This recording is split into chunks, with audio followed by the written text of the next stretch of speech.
until one day, after a storm, Mary was too curious to stay away any longer. She gathered her basket, hammer, and chisel and hurried down to the shore.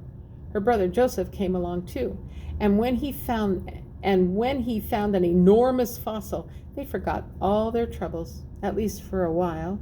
It was a skull almost as long as a horse. There was room in its mouth for hundreds of teeth.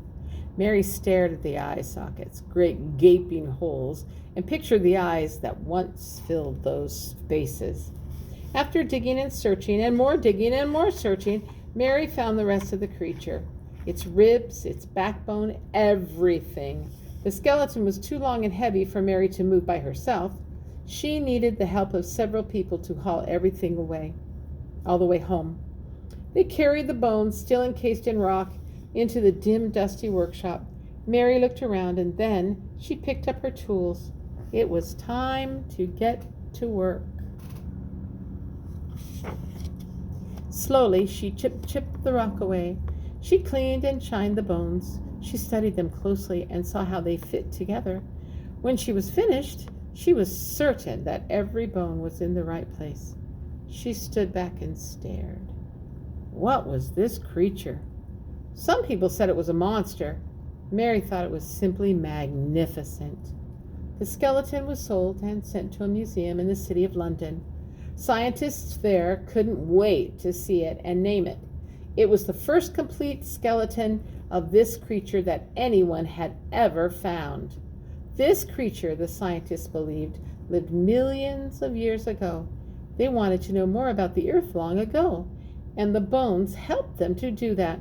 The men quickly forgot about the girl who found what they were looking at.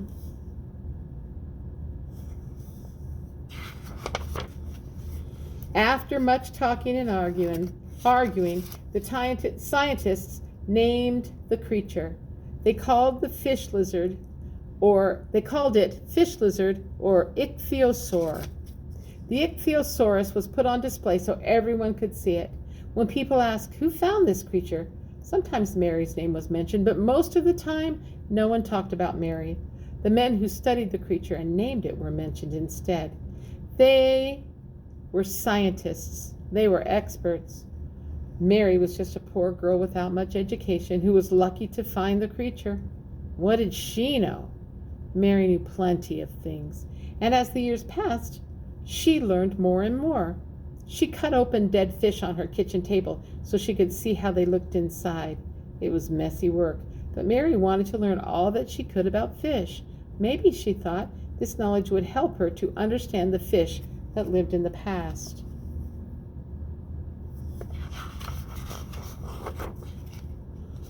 She made detailed drawings of the fossils she found so she would remember them. She examined one fossil and compared it to another one. How were they similar? How were they different? Why? Mary wanted to know. In the evening, before she went to bed, Mary wrote to scientists in other places. She asked them questions and then waited eagerly for the scientists to write back. Mary was too poor to buy books, so whenever she could, she borrowed other people's books about science.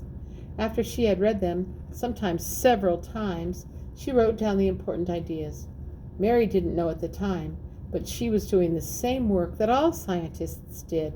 She was asking questions, gathering information, and making drawings and notes of everything she studied.